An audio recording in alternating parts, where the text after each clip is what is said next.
तो आज की इस वीडियो के अंदर हम चर्चा करेंगे कि ये एक व्यक्ति है जिसका चैनल है अर्पित एक्सप्लेन्स के नाम से, और इसने एक वीडियो बनाया था पृथ्वी के आकार को लेके, और इसने इस वीडियो के अंदर सिद्ध करने की कोशिश की है कि पृथ्वी जो है वो ग्लोब है, जैसा कि विज्ञान हमें बताता है।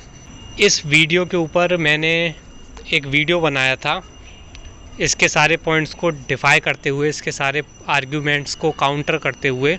उस वीडियो का लिंक आपको डिस्क्रिप्शन में मिल जाएगा। वो है पार्ट 1 इस वीडियो का।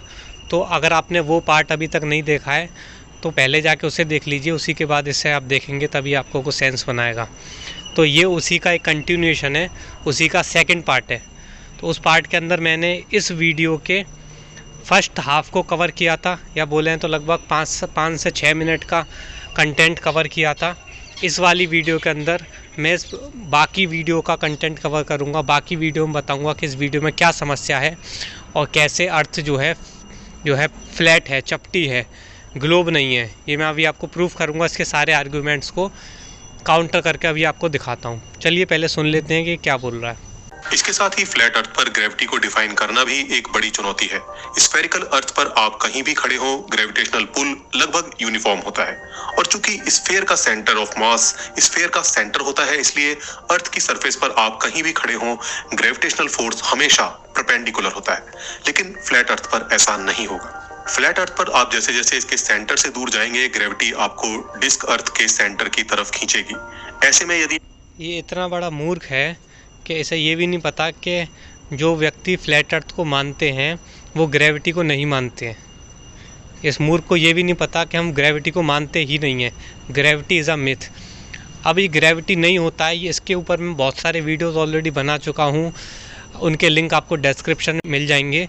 लेकिन for the sake of this video मैं आपको रिपीट कर देता हूँ। अब आप पूछेंगे ग्रेविटी नहीं होता तो सामान नीचे कैसे गिरता है? जब हम हवा में सामान फेंकते हैं तो वो नीचे क्यों गिरता है? तो वो गिरता है डेंसिटी डिफरेंस के कारण, और ये मैंने कई बार ऑलरेडी बता दिया। सिमिलरली जैसे अगर आप हीलियम बैलून को लेंगे तो हीलियम का जो बैलून होता है उसकी डेंसिटी हवा से कम होती है, तो वो नीचे नहीं सिंक करेगा, वो ऊपर चलने लग जाएगा डेंसिटी डिफरेंस के कारण, क्योंकि उसकी डेंसिटी हवा से कम है। तो ये सारा डेंसिटी डिफरेंस का खेल है, ना कि ग्रेविटी का। अगर ग्रेविटी होती तो हीलियम का बैलून भी नीचे आता। ग्रेविटी ऐसा कुछ नहीं होता। की तरफ यात्रा कर रहे हैं तो आपको ऐसा लगेगा कि मानो आप अप हिल जा रहे हो। तो ये मतलब ये सब फर्जी, ये सब सुनने से फ़ायदा नहीं है, क्योंकि ऐसा कुछ होता ही नहीं है। ये सब इमेजिनरी बना रहा है। जब ग्रेविटी जैसा होता ही नहीं है तो इस पॉइंट को सुनने का कुछ मतलब नहीं है। आगे सुनते हैं। लेकिन फ्लैट अर्थ के प्रोपोनेंट्स ने इसका भी एक सॉल्यूशन निकाला है। उनका कहना है कि फ्लैट अर्थ स्पेस में अपवर्ड डायरेक्शन में 9.8 मीटर प्रति सेकंड स्क्वायर की एक्सेलरेटिंग स्पीड से मूव कर रही है, और इस अनपढ़ को ये भी नहीं पता कि फ्लैट अर्थर्स ऐसा कुछ भी नहीं बोलते हैं। ऐसा जो लोग बोलते हैं वो असल में क्या है, वो कंट्रोल्ड अपोजिशन के लोग हैं, जो कि फ्लैट अर्थर्स को बदनाम करने के लिए और फ्लैट अर्थ को अनसाइंटिफिक दिखाने के लिए ऐसा उन्होंने प्रोपेगेंडा चला रखा है। हम बिल्कुल नहीं बोलते कि भाई अर्थ जो है एक्सेलरेट कर रहा है ऊपर की तरफ। हम बोलते हैं कि अर्थ स्टेशनरी है, फ्लैट है और स्टेशनरी है, नॉन मूविंग है।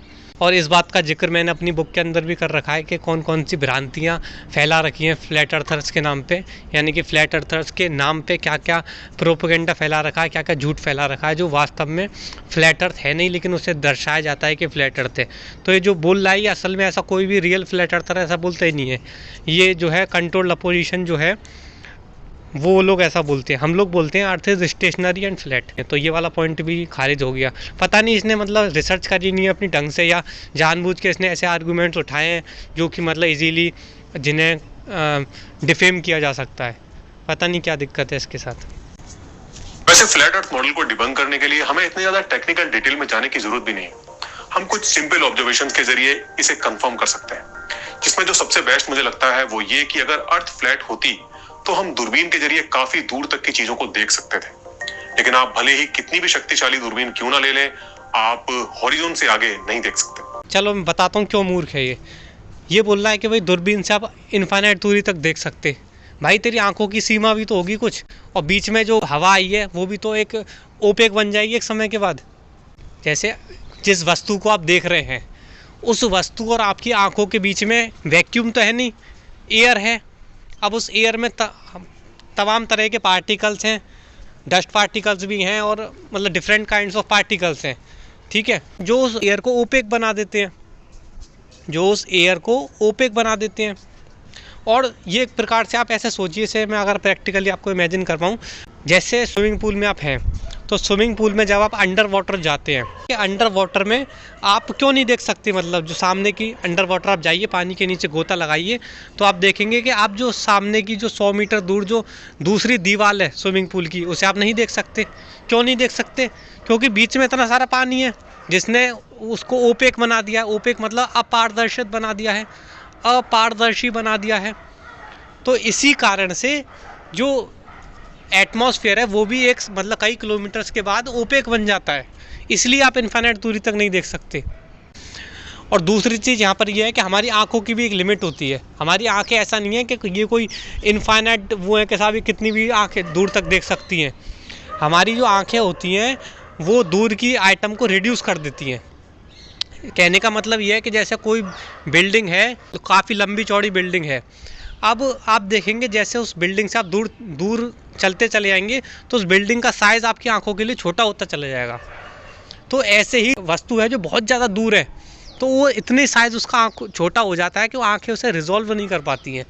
हमारी आंखों के लिए वो साइज़ इतना छोटा हो जाता है कि उसे रिजॉल्व करना मुश्किल हो जाता है। उदाहरण के लिए आप एक काम करिए, एक आप सिक्का ले लीजिए और उसको आप 1 फुट दूर रखिए अपनी आंखों से। उसके बाद उसी सिक्के को उठा के 10 मीटर दूर रख दीजिए अपने से, तो वही सिक्का बहुत पॉइंट की तरह आपको दिखाई देगा। और जैसे ही आप दूर चलते चले आएंगे तो वो सिक्का बिल्कुल दिखना ही बंद हो जाएगा, क्योंकि वो सिक्का इतना छोटा हो गया है कि हमारी आंखें उसे रिजॉल्व नहीं कर पा रही, उतना मैग्नीफाई नहीं कर पा रही। तो हमारी आंखों की भी एक देखने की एक सीमा होती है, ऐसा नहीं इनफाइनाइट दूरी तक देख सकते हैं हम। तो जितनी उनकी सीमा होती है उतना ही हम उनसे देख सकते हैं। अब ये दो चीज़ें आपस में चलती रहती हैं कि एक तो जितनी हमारी आंखों की सीमा है दूर तक देखने की, और दूसरी एटमॉस्फेयर जितना ओपेक है। तो इसमें जो भी जिसकी भी रेंज कम होती है इन दोनों में से, एक तो हमारी आंखों की देखने की जो सीमा है, मतलब जितनी दूरी तक हमारी आंखें देख सकती हैं, मान के चले वो x किलोमीटर डिस्टेंस तक हमारी आंखें दूर तक देख सकती हैं। दूसरी एटमॉस्फेयर जो है उस समय पे मान के चले y किलोमीटर तक हमें दिखा सकता है, क्योंकि उसके बाद वो ओपेक बन जाता है। ओपेक मतलब अपारदर्शी बन जाता है। ठीक है, इनमें से जो भी डिस्टेंस कम होगा उसी कारण से दिखना बंद हो जाएगा। मान के चलें कि y अगर कम है, यानी कि एटमॉस्फेयर हमें सिर्फ y किलोमीटर तक ही दिखा पा रहा है, हमारी आंखें भले ही उससे ज़्यादा तक दिखा सकती हैं, लेकिन क्योंकि एटमॉस्फेयर अलाउ ही नहीं कर रहा उससे ज़्यादा दिखाने के लिए, ओपेक बन जा रहा है, तो हम उस ऑब्जेक्ट को नहीं देख पाएंगे। और दूसरी तरफ मान के चलिए उस समय जो है वो क्लीन है, स्काई बहुत ज़्यादा क्लीन है और एटमॉस्फेयर बहुत ज़्यादा साफ़ है, तो हमारी आँखों की रेंज कम हो गई। तो उस समय क्या होगा कि भैया हमारी आंखें अलाउ नहीं करेंगी, एटमॉस्फेयर अलाउ कर रहा है देखने के लिए उस ऑब्जेक्ट को, क्योंकि हमारी आंखों की भी एक सीमा है ना देखने की। फ्लैट अर्थर्स कहते हैं कि इसकी वजह धरती के सरफेस पर मौजूद डेंस एटमॉस्फेयर है, पर असल में ऐसा नहीं है। ठीक है, हाँ ये कहते हैं हम, डेंस एटमॉस्फेयर जो होता है उसी के कारण से हम नहीं देख पाते। और दूसरा पॉइंट भी मैंने बता दिया, 2 कारण हैं, एक डेंस एटमॉस्फेयर और एक हमारी आंखों की देखने की क्षमता। तो इसमें देखते हैं अब ये क्या आर्गूमेंट देता है। एटमॉस्फेयर के बावजूद एक क्लियर डे को आपकी आंखें 100 किलोमीटर तक की दूरी तक आसानी से देख सकती हैं। लेकिन फिर ये मतलब मार खाने का काम कर रहा है, फिर ये मार खाने का काम कर रहा है। 100 किलोमीटर बना दिया, कर दिया फर्जीवाड़ा। अभी आपको दिखाता हूँ कितनी हमारी आंखें देख पाती हैं। रुकिए, आप इंतजार करिए। यहाँ पे मैं अभी टाइप करता हूँ what is the I limit. ठीक है, डिस्टेंस आई लिमिट,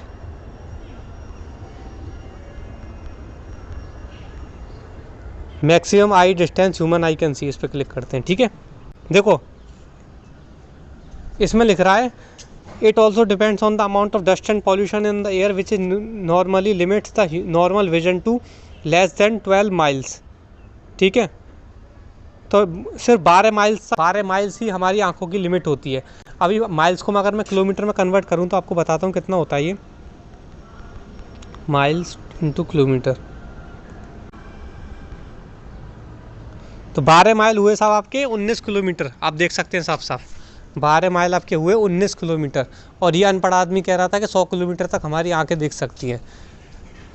हमारी आंखें सिर्फ 20 किलोमीटर तक देख सकती हैं, और ये अनपढ़ आपको बोल रहा था कि 100 किलोमीटर तक आपकी आंखें देख सकती हैं। तो ये ऐसे आपको मूर्ख बनाता है, झूठी इन्फॉर्मेशन और झूठे डाटा आपके सामने प्रस्तुत करके ये व्यक्ति आपको मूर्ख बनाता है। अभी देखिए आगे सुनते हैं क्या कह रहा है। एटमॉस्फेयर के बावजूद एक क्लियर डे को आपकी आंखें 100 किलोमीटर तक की दूरी तक आसानी से देख सकती है। अभी मैंने आपको साफ साफ दिखाया कि सिर्फ 20 किलोमीटर तक देख सकती हैं। चलिए आगे सुनते हैं। बिल्कुल सफ़ेद झूठ बोलता है ये अनपढ़ आदमी। लेकिन अगर आप समुद्र तट पर हो तो आप इतनी दूरी तक ही देख पाएंगे। इसका कारण है धरती का कर्वेचर। इस कर्वेचर की वजह से एक दूरी के बाद धरती की सतह हमारी साइड से ओझल हो जाती है। हालांकि अगर ये मतलब फर्जी बात है बिल्कुल।